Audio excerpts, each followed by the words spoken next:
नमस्कार, प्रादेशिक समाचार के साथ मैं आसिया नाजली। पहले मुख्य समाचार। महेंद्र सिंह धोनी ने अंतर्राष्ट्रीय क्रिकेट से लिया संन्यास। मुख्यमंत्री हेमंत सोरेन का बीसीसीआई से अपील, कहा रांची में हो धोनी का विदाई मैच। पिछले 24 घंटे में 480 नए कोरोना संक्रमित मरीज मिले। राज्य में कुल मरीजों की संख्या बढ़कर 22,672। कोरोना महामारी से निपटने के लिए राज्य सरकार उठा रही है हर जरूरी कदम। कई राज्यों से बेहतर स्थिति में है झारखंड। और पूर्वी और पश्चिमी सिंहभूम समेत राज्य के कई जिलों में भारी बारिश की संभावना। मौसम विभाग ने वज्रपात की जारी की चेतावनी। अब समाचार विस्तार से। भारतीय क्रिकेट टीम के पूर्व कप्तान महेंद्र सिंह धोनी ने अंतर्राष्ट्रीय क्रिकेट से संन्यास ले लिया है। सोशल मीडिया पोस्ट में उन्होंने अपने पूरे करियर के दौरान सहयोग और समर्थन के लिए प्रशंसकों का आभार व्यक्त किया। महेंद्र सिंह धोनी की कप्तानी में भारत ने 2007 में आईसीसी T20 विश्व कप, 2010 और 2016 में एशिया कप, 2011 में आईसीसी क्रिकेट विश्व कप और 2013 में आईसीसी चैंपियंस ट्रॉफी जीती। दाहिने हाथ के मध्यम क्रम बल्लेबाज और विकेटकीपर धोनी एक दिवसीय अंतर्राष्ट्रीय मैचों में सर्वाधिक रन बनाने वालों में हैं। इस फॉर्मेट में उन्होंने 10,000 से अधिक रन बनाए हैं। सुरेश रैना ने भी अंतर्राष्ट्रीय क्रिकेट से संन्यास की घोषणा की है। सोशल मीडिया पोस्ट में उन्होंने कहा कि धोनी के साथ खेलना हमेशा, और धोनी के संन्यास लेने के बाद उन्होंने भी अंतर्राष्ट्रीय क्रिकेट से अलग होने का फैसला किया है। इधर मुख्यमंत्री हेमंत सोरेन ने बीसीसीआई से अपील की है कि पूर्व कप्तान महेंद्र सिंह धोनी का विदाई मैच रांची में आयोजित हो, जिसका गवाह पूरा विश्व बने। श्री सोरेन ने कहा है कि इस विदाई मैच की मेजबानी पूरा झारखंड करेगा। राज्य में पिछले 24 घंटे में 480 नए कोरोना संक्रमित मरीज मिले हैं। अब प्रदेश में कुल मरीजों की संख्या बढ़कर 22,672 हो गई है। अच्छी बात यह है कि 14,181 मरीज स्वस्थ भी हुए हैं। अब कुल सक्रिय मरीजों की संख्या 8,636 रह गई है। स्वस्थ होने का दर बढ़कर 62.54% हो गया है। कोरोना संक्रमण से राज्य में अब तक 229 मरीजों की मौत हुई है। सबसे अधिक सक्रिय कोरोना संक्रमितों की संख्या अब रांची जिले में है। वहीं सबसे कम सक्रिय मरीज गोड्डा जिले में रह गए हैं। जामताड़ा जिले में 6 कोरोना संक्रमित मरीज स्वस्थ होकर कल अपने घर लौट गए। वहीं 8 नए संक्रमित जिले में मिले हैं। जामताड़ा जिले में कोरोना संक्रमित मरीजों के स्वस्थ होने की संख्या में लगातार वृद्धि हो रही है। स्वस्थ होकर घर लौटने वाले मरीजों की संख्या बढ़कर 169 हो गई है। स्वास्थ्य और परिवार कल्याण मंत्रालय ने लोगों को सलाह दी है कि वे नोवल कोरोना वायरस से अपने को सुरक्षित रखने के लिए सभी बुनियादी एहतियाती उपायों का पालन करें और सामाजिक दूरी बनाए रखें। एक रिपोर्ट। सरकार ने कहा है कि आवश्यक वस्तुओं की पर्याप्त आपूर्ति जारी है और लोगों को चिंता करने की कोई जरूरत नहीं है। लोगों को सलाह दी जाती है कि वे आवश्यक वस्तुओं और चिकित्सा सामानों की खरीदारी करते समय धैर्य रखें और शांत रहें। आवश्यक वस्तुओं को खरीदने के लिए बार बार बाहर निकलने से बचें। साथ ही लोगों से हाथ मिलाने और गले लगने से भी बचना चाहिए। बाजार, मेडिकल स्टोर और अस्पतालों में लोग कम से कम 1 मीटर की दूरी बनाए रखें। घर पर गैर जरूरी सामाजिक समारोह से बचा जाना चाहिए और घर पर मेहमानों को नहीं बुलाना चाहिए। लोगों को अपनी आंख, नाक और मुंह छूने से बचना चाहिए और लगातार हाथ साफ करते रहना चाहिए। हाथ को दोनों तरफ से कम 20 सेकंड तक रगड़कर धोना चाहिए। यदि कोई व्यक्ति खांसी या बुखार से पीड़ित है तो वह दूसरों के संपर्क में आने से बचे और डॉक्टर से तुरंत परामर्श ले। स्वास्थ्य मंत्रालय ने कोरोना वायरस के बारे में जानकारी के लिए एक टोल फ्री नंबर 1075 जारी किया है। इधर राज्य सरकार की ओर से भी कई दिशा निर्देश जारी किए गए हैं। इस सिलसिले में सरकार ने हेल्पलाइन नंबर 181 जारी किया है। सरकार ने कहा है कि कोरोना वायरस से संदिग्ध तौर पर संक्रमित कोई व्यक्ति पाया जाता है तो इसकी सूचना 0651 जो रांची का कोड है और टेलीफोन नंबर 2261-000 तथा 2261-002 के अलावा फैक्स नंबर 2261-856 और मोबाइल नंबर 9955837428 पर दी जा सकती है। आकाशवाणी रांची भी आपसे अपील करता है कि कोविड-19 के संक्रमण से बचने और अन्य लोगों को सुरक्षित रखने के लिए कृपया घर पर ही रहें और सरकारी दिशा निर्देशों का पालन करें। गुमला जिले में कोरोना से संक्रमित मरीजों की संख्या बढ़ती ही जा रही है। ग्रामीण क्षेत्रों में अधिक संख्या में संक्रमित मिल रहे हैं। विस्तृत ब्यौरे के साथ हमारे गुमला संवाददाता।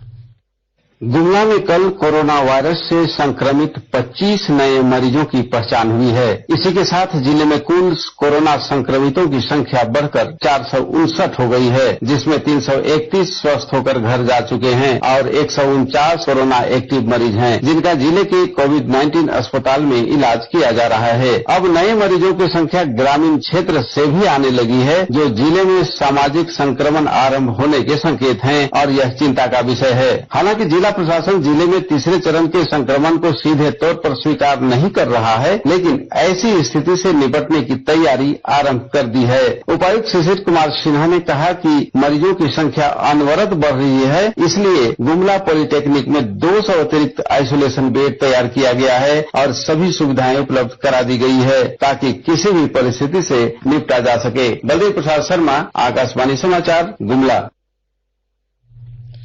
उपराष्ट्रपति वेंकैया नायडू ने कहा है कि भारत को 2022 तक हर दृष्टि से आत्मनिर्भर होना चाहिए। श्री नायडू ने फेसबुक पोस्ट में जोर देकर कहा कि प्रत्येक नागरिक की शिक्षा, रोजगार, स्वास्थ्य सुविधाओं, भोजन, पेयजल और स्वच्छता तक पहुंच होनी चाहिए। उन्होंने यह भी कहा कि 2022 तक भारत में कोई भी व्यक्ति बेघर नहीं रहना चाहिए। उपराष्ट्रपति ने कहा कि युवाओं को कुशल बनाकर हम युवा आबादी का लाभ उठा सकते हैं। उन्होंने कहा कि हमें गरीबी उन्मूलन, सामाजिक और स्त्री पुरुष के बीच असमानता समाप्त करने और भ्रष्टाचार उन्मूलन के लिए नई ऊर्जा और संकल्प के साथ काम करना चाहिए। उन्होंने जोर दिया कि अब हमें अंत्योदय और सर्वोदय के मुख्य सिद्धांतों के आधार पर कार्य करना चाहिए। प्रधानमंत्री नरेंद्र मोदी ने पूर्व प्रधानमंत्री अटल बिहारी वाजपेयी को उनकी दूसरी पुण्यतिथि पर आज भावभीनी श्रद्धांजलि अर्पित की है। उन्होंने कहा कि राष्ट्र की प्रगति के प्रति अटल जी की उल्लेखनीय सेवाएं हमेशा याद रखी जाएंगी। इस मौके पर उनके समाधि स्थल सदैव अटल पर राष्ट्रपति रामनाथ कोविंद, उपराष्ट्रपति वेंकैया नायडू, रक्षा मंत्री राजनाथ सिंह और भाजपा के राष्ट्रीय अध्यक्ष जेपी नड्डा ने भी श्रद्धासुमन अर्पित किए। आकाशवाणी के ताजातरीन समाचारों के लिए आप हमारी वेबसाइट newsonair.com पर लॉग इन कर सकते हैं। ताजा समाचार ट्विटर @AIR न्यूज अलर्ट्स और Facebook page all India radio news पर भी उपलब्ध है। आप प्रादेशिक समाचार एकांश के ट्विटर अकाउंट @AIR News_Ranchi और Facebook page AIR News Ranchi के अलावा YouTube channel regional news unit Ranchi पर भी हमारे बुलेटिन सुन सकते हैं। प्रादेशिक समाचार आप आकाशवाणी रांची से सुन रहे हैं। स्वतंत्रता दिवस के अवसर पर मुख्यमंत्री हेमंत सोरेन ने कल शाम आकाशवाणी से राज्यवासियों को संबोधित करते हुए कहा कि देश की अर्थव्यवस्था हो या सुरक्षा का मामला, झारखंड के सपूतों ने इन सभी में बढ़ चढ़कर हिस्सा लिया है। श्री सोरेन ने कहा कि राज्य सरकार प्रत्येक वर्ग के विकास के लिए प्रयासरत है। राज्य को सशक्त और विकसित बनाने के लिए मिलजुल कर कार्य किया जा रहा है। उन्होंने कहा कि वर्तमान में पूरा विश्व कोरोना संक्रमण से प्रभावित है, झारखंड भी इससे अछूता नहीं है। उन्होंने कहा कि इस चुनौती से निपटने के लिए राज्य सरकार निरंतर कार्य कर रही है। उन्होंने राज्य के कोरोना वॉरियर्स को सलाम करते हुए कहा कि राज्य के चिकित्सकों, नर्स, पुलिस और इसमें शामिल उन सभी लोगों का आभार प्रकट करते हैं जो कोरोना संक्रमितों की सेवा में लगे हैं। कोरोना महामारी ने हमारे समक्ष में कई चुनौतियां खड़ी की हैं। भारत सरकार के निर्णय के फलस्वरूप अचानक हुए देशव्यापी लॉकडाउन के कारण राज्य के बाहर फंसे झारखंड के श्रमिक के लिए रहने और खाने की व्यवस्था सहित उनके अन्य समस्याओं का समाधान करना हमारी सरकार के समक्ष सबसे बड़ी चुनौती थी। वहीं दूसरी तरफ उद्योग, दुकानों, होटल, व्यापारिक गतिविधियों तथा आवागमन के साधन बंद हो जाने के कारण राज्य के दिहाड़ी मजदूर जो रोज कमाते खाते हैं, वे तत्काल राहत पहुंचाना भी आवश्यक था ताकि उनके समक्ष भूखमरी की समस्या उत्पन्न न हो। हमारी सरकार ने समय से राहत पहुंचाने का काम किया। और यही वजह है कि आज हमारे राज्य में भूख से एक भी मौतें नहीं हुई। हमारे सरकार के सामने सबसे गंभीर चुनौती थी लगभग 5 लाख से अधिक झारखंड के बाहर फंसे प्रवासी श्रमिकों को सकुशल वापस लाना। रेल मंत्रालय से समन्वय स्थापित करते हुए ऐसे प्रवासी श्रमिकों को स्पेशल ट्रेन द्वारा झारखंड वापस लाया गया। अंडमान निकोबार एवं लेह लद्दाख में फंसे श्रमिकों को वायुयान से एयरलिफ्ट कराकर सकुशल झारखंड वापस लाया गया। गढ़वा जिले के चिर प्रतीक्षित Bhagodih super power grid sub station का उद्घाटन कल किया जाएगा। मुख्यमंत्री हेमंत सोरेन रांची से ही राज्य के 5 अन्य नवनिर्मित super power grid sub station के साथ भागोडीह ग्रिड का भी ऑनलाइन उद्घाटन करेंगे। इसकी जानकारी देते हुए पेयजल एवं स्वच्छता मंत्री मिथिलेश ठाकुर ने बताया कि कुछ तकनीकी त्रुटि आ जाने के कारण 15 अगस्त के स्वतंत्रता दिवस के अवसर पर प्रस्तावित भागोडीह ग्रिड का उद्घाटन नहीं हो सका है। ग्रिड के उद्घाटन तिथि 2 दिनों के लिए बढ़ानी पड़ी है। इसके उद्घाटन से गढ़वा और पलामू जिले में बेहतर विद्युत आपूर्ति होने लगेगी। केंद्र सरकार ने एक विज्ञापन में प्रधानमंत्री किसान ट्रैक्टर योजना के तहत किसानों को आधे दाम पर ट्रैक्टर दिए जाने के दावे को गलत बताया है। केंद्र ने इस विज्ञापन को फर्जी बताते हुए कहा है कि ऐसी कोई योजना लागू नहीं है। केंद्र ने लोगों से कहा है कि वे ऐसे निराधार दावों और विज्ञापनों के छलावे में न आएं। केंद्र ने यह भी अपील की है कि किसी सरकारी योजना से संबंधित पंजीकरण कराने या दस्तावेज प्राप्त करने से पहले अच्छी तरह तथ्यों की जानकारी लें। केंद्रीय इलेक्ट्रॉनिकी और सूचना प्रौद्योगिकी मंत्री रविशंकर प्रसाद ने 1000 दिन में देश के प्रत्येक गांव तक ऑप्टिकल फाइबर केबल बिछाने की प्रधानमंत्री की घोषणा का स्वागत किया है। उन्होंने कहा कि 2014 से पहले देश में केवल 60 गांव ऑप्टिकल फाइबर केबल से जुड़े थे। पिछले 5 वर्ष में लगभग 1.5 लाख ग्राम पंचायतों को ऑप्टिकल फाइबर केबल से जोड़ दिया गया। प्रधानमंत्री ने यह भी घोषणा की कि अगले 1000 दिन में लक्षद्वीप को समुद्री ऑप्टिकल फाइबर केबल से जोड़ दिया जाएगा। केंद्रीय युवा कार्य और खेल मंत्री किरेन रिजिजू ने स्वतंत्रता दिवस के अवसर पर पूरे देश में फिटनेस को बढ़ावा देने के लिए फिट इंडिया यूथ क्लब की शुरुआत की। प्रधानमंत्री नरेंद्र मोदी के फिट इंडिया कार्यक्रम के तहत शुरू फिट इंडिया यूथ क्लब अभियान का लक्ष्य युवाओं को फिटनेस के बारे में जागरूक करना है।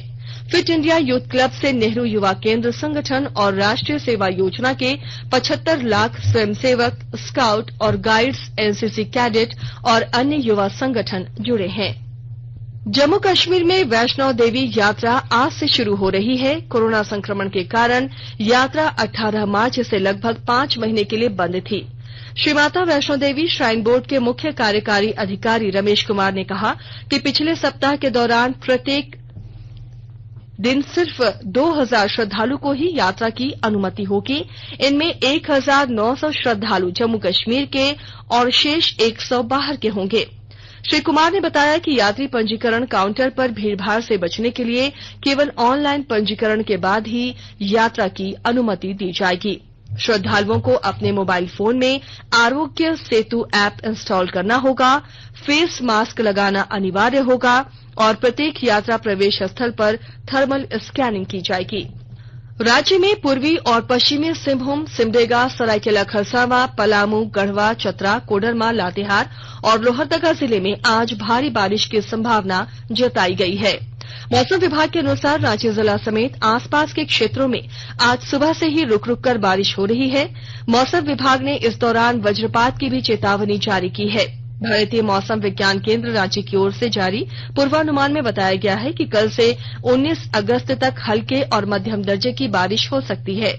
मौसम विभाग ने यह भी बताया है कि कल प्रदेश के मध्य और उत्तरी हिस्से, संताल परगना में 1-2 जगहों पर भारी बारिश हो सकती है।